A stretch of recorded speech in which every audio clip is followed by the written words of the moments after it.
O Evangelho em 3 minutos, com Mário Persona. Por pertencer à espécie humana, o cego do capítulo 9 do Evangelho de João era um pecador, portanto sujeito às imperfeições causadas pelo pecado. Mas por que um nasce cego e outro não? Pensando que a sua deficiência fosse resultado direto de algum pecado seu ou de seus pais, a pergunta dos discípulos sugere duas possibilidades. A primeira é de que ele tivesse pecado antes de nascer. Mas a ideia de alguém viver, morrer e reencarnar para se livrar dos pecados é claramente descartada na Bíblia. Na carta aos Hebreus diz que aos homens está ordenado morrerem uma vez, vindo depois disso o juízo. A outra possibilidade é que sua deficiência fosse um castigo por algum pecado cometido por seus pais. Em ambos os casos, ou o homem é visto como responsável por um defeito que não poderia ter causado a si mesmo, ou estaria sofrendo pelo pecado cometido por terceiros. Jesus resolve o enigma, afirmando que nem ele pecou e nem seus pais, mas foi para que nele se manifestem as obras de Deus. O cego tinha pecados? Sim.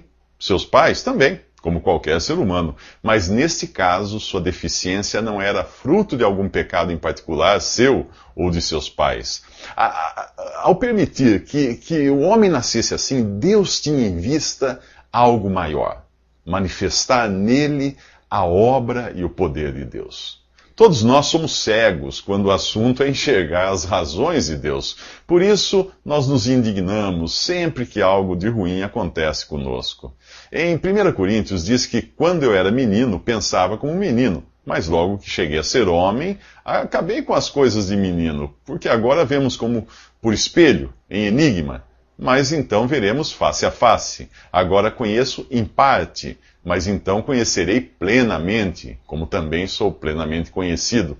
Quando eu era pequeno, eu não entendia como meus pais podiam me amar na hora da bronca ou das palmadas. Que amor de mãe era aquele que me fazia engolir uma colher diária de óleo de fígado de bacalhau? E por que meu pai me segurava e não me socorria, não me defendia, quando o farmacêutico me atacava com uma seringa enorme?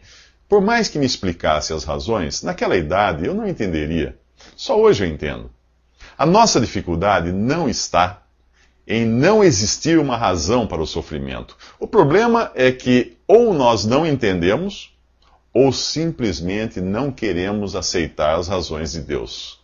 Na carta aos Filipenses, depois de dizer que aprendeu a viver contente em quaisquer circunstâncias, o apóstolo Paulo conclui: posso todas as coisas naquele que me fortalece.